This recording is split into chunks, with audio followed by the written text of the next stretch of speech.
Notre secours est dans le nom du Seigneur qui a fait le ciel et la terre. Alors je suis sûr que là, quand même, dans Judith, vous trouvez un petit intérêt. Parce que c'est drôle. On a l'impression de lire Candide, on a l'impression de lire du Voltaire. Et qui l'eût cru? Sur un sujet sur lequel on n'attendait pas du tout la Bible, le patriarcat dans sa forme la plus caricaturale et la plus violente à travers les empires d'Asie mineure. C'est passionnant. Là, on va continuer. Arrivent au fur et à mesure les Juifs. Ils vont pas arriver comme ça, ils vont se faire à travers un homme, Achior, dont on va apprendre l'histoire. Pour l'instant, l'armée de Nabuchodonosor est aux portes de la Judée. On va voir comment est-ce que le peuple israélite réagit. Et ensuite, on verra un autre homme s'élever, Achior, et on verra ce que ça veut dire dans les commentaires. Régalez-vous, Judith 4 et 5.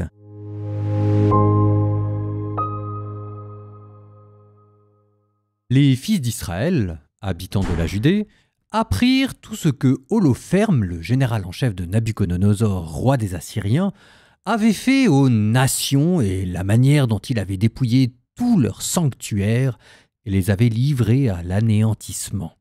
Ils furent saisis d'une très grande crainte devant lui, et ils furent bouleversés pour Jérusalem et pour le temple du Seigneur leur Dieu. En effet, leur retour de captivité était encore tout récent.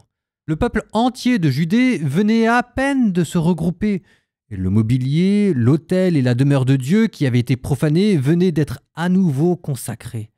Ils envoyèrent des messagers dans tout le territoire de Samarie et à Kona, Béthoron, Belmaïn, Jéricho, jusqu'à Koba, Essora et Val de Salem. Ils occupèrent tous les sommets des hautes montagnes, fortifièrent les villages qui s'y trouvaient et en firent des dépôts pour les provisions en vue de préparer la guerre, car leurs champs venaient d'être moissonnés. Le grand prêtre Joachim, qui résidait alors à Jérusalem, écrivit aux habitants de Béthulie et de Béthomestaïm, villes situées en face d'Esdrélon et de la plaine de Dotaïn, pour leur dire de bloquer les cols de la région montagneuse, seule voie d'accès vers la Judée. Il leur serait facile, en effet, d'arrêter ceux qui passeraient, car le passage étroit ne se laissait franchir que par 2 hommes à la fois. Les fils d'Israël agirent selon les ordres du grand prêtre Joachim et du conseil des anciens qui représentaient tout le peuple d'Israël et siégeaient à Jérusalem. Avec une ardeur soutenue, tous les hommes d'Israël crièrent vers Dieu. Avec une ardeur soutenue, ils s'humilièrent. Eux-mêmes, leurs femmes, leurs tout-petits, leurs troupeaux, ainsi que tout immigré, journalier ou esclave acheté, mirent des sacs sur leurs reins. Tous les Israélites de Jérusalem, hommes, femmes et enfants, se jetèrent sur le sol devant le temple, la tête couverte de cendres et déployèrent leurs sacs devant le Seigneur.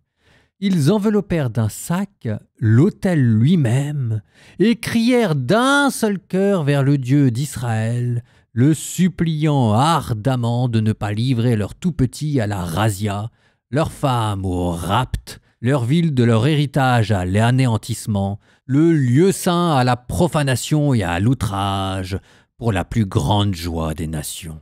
Et le Seigneur entendit leur voix. Il regarda leur détresse. Le peuple observa un jeûne pendant de nombreux jours dans toute la Judée et à Jérusalem, devant le lieu saint du Seigneur souverain de l'univers. Le grand prêtre Joachim, tous les prêtres qui se tenaient devant le Seigneur et ceux qui assuraient le service liturgique, les reins enveloppés de toile à sac, offraient l'holocauste perpétuel, les offrandes votives et les dons volontaires du peuple. Leurs bonnets étaient couverts de cendres. De toute leur force, ils criaient vers le Seigneur, le suppliant de visiter avec bonté toute la maison d'Israël. On informa Holoferne, général en chef de l'armée d'Assour, que les fils d'Israël se préparaient au combat.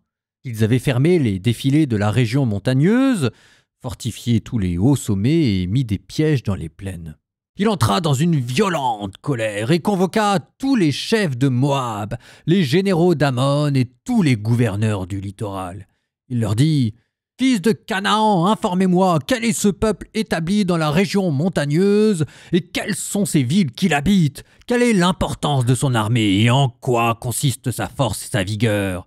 Quel est le roi à leur tête pour commander ses troupes? Et pourquoi ont-ils dédaigné de venir à ma rencontre, à la différence de tous ceux qui habitent à l'ouest? Achior, le commandant de tous les fils d'Amon, répondit: que mon Seigneur daigne écouter les paroles de la bouche de ton serviteur. Je t'informerai de la vérité sur le peuple qui habite cette région montagneuse non loin de toi. Il ne sortira pas de mensonge de la bouche de ton serviteur. Ce peuple, ce sont des gens qui descendent des Chaldéens. Ils allèrent tout d'abord s'établir en Mésopotamie, parce qu'ils ne voulaient pas suivre les dieux de leur père qui étaient nés en Chaldée. Ils s'étaient écartés, en effet, du chemin de leurs ancêtres et se prosternaient devant le Dieu du ciel, le Dieu qu'ils avaient appris à connaître. On les expulsa, loin des dieux de Chaldée, et ils s'exilèrent en Mésopotamie, où ils s'établirent pour de longs jours.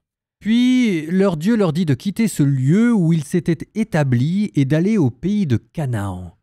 Ils s'y installèrent et furent comblés d'or, d'argent et de troupeaux en abondance. Ils descendirent ensuite en Égypte, car une famine avait recouvert la face de la terre de Canaan. Ils s'y établirent et y restèrent aussi longtemps qu'on assura leur subsistance. Là, ils devinrent une grande multitude, une race que nul ne pouvait dénombrer. Mais le roi d'Égypte se joua d'eux, en les astreignant à la corvée des briques.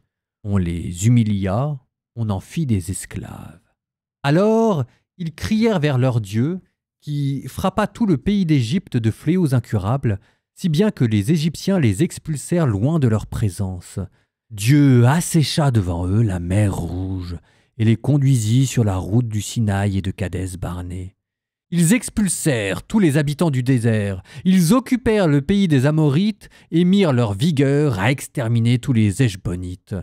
Après avoir traversé le Jourdain, ils reçurent en possession toute la région montagneuse, expulsant devant eux le Cananéen, le Périzite et le Jébuséen, Sichem et tous les Girgashites. Et c'est là qu'ils s'installèrent pour de longs jours. Aussi longtemps qu'ils ne commirent pas de péché devant leur Dieu, la prospérité fut avec eux, car avec eux est un Dieu qui déteste l'injustice. Mais lorsqu'ils s'écartèrent du chemin qui leur était fixé, ils furent complètement exterminés en de nombreux combats. Ils furent aussi emmenés captifs sur une terre qui n'était pas la leur. Le temple de leur Dieu fut rasé, et leurs villes tombèrent au pouvoir de leurs adversaires. Or, maintenant qu'ils sont revenus vers leur Dieu, ils sont remontés de la terre où ils avaient été dispersés. Ils ont repris possession de Jérusalem où se trouve leur sanctuaire. Ils se sont installés dans la région montagneuse, car elle était déserte. Maintenant donc, Maître et Seigneur, s'il y a dans ce peuple quelque égarement, s'ils pêchent contre leur Dieu, nous examinerons avec soin s'il y a bien chez eux cette occasion de chute, puis nous monterons et nous les combattrons. Mais si cette nation n'a pas transgressé sa loi, que mon Seigneur les évite, de peur que leur Seigneur et leur Dieu ne les couvrent de son bouclier, nous serions alors accablés d'outrage devant toute la terre. Quand Achior eut fini de prononcer ces paroles, toute la foule rassemblée en cercle autour de lui se mit à récriminer. Et les grands de l'entourage d'Holoferne et tous les habitants du littoral et de Moab parlaient de le mettre en pièces. Non, nous n'avons rien à craindre des fils d'Israël. C'est un peuple sans puissance ni force, incapable de tenir dans une bataille un peu rude. Allons donc, montons et ton armée n'en fera qu'une bouchée, ô notre maître Holoferne.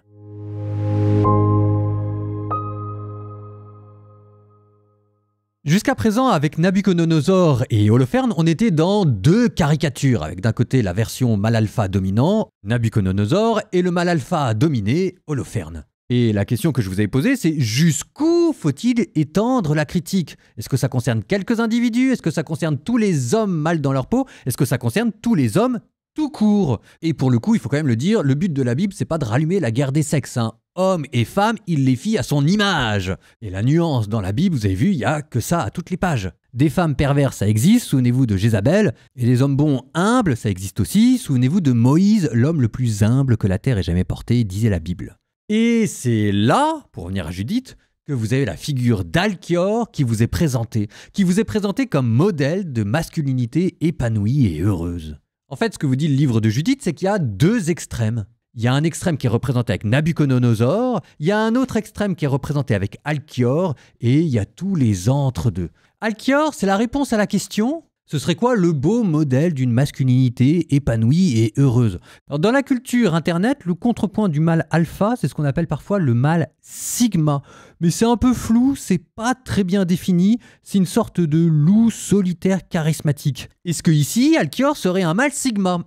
Ça collait pas vraiment avec ce qu'on a entendu, on a plutôt l'impression d'un autre modèle. Alchior, c'est pas un mâle sigma. Alchior, il met sa fierté dans le service. Donc c'est pas quelqu'un qui cherche à affirmer son autorité ou son pouvoir. C'est pas quelqu'un qui cultive une solitude mystérieuse. C'est quelqu'un qui met ses compétences au bien commun.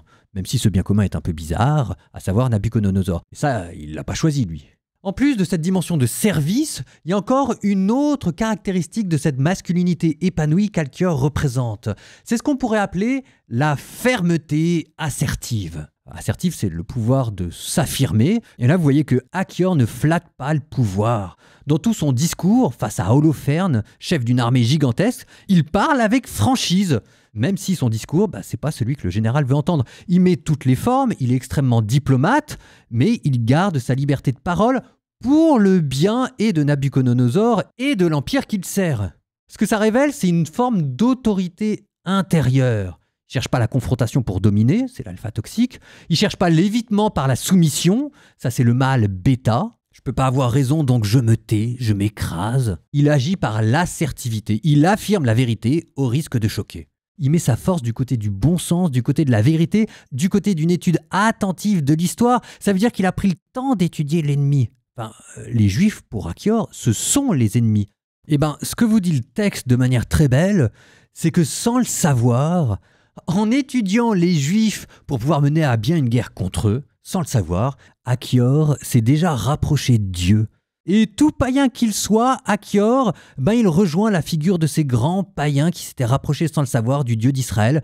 Pensez par exemple à Naaman le Syrien qui était venu voir le prophète Élisée. Le livre de Judith, qui est un pamphlet, n'est pas dans la caricature. Il existe un modèle masculin qui est bon, qui est sain. Même si, de manière étonnante, ce modèle-là, il ne faut pas d'abord le chercher chez les Juifs, c'est ce que vous dit le livre de Judith, mais chez les païens.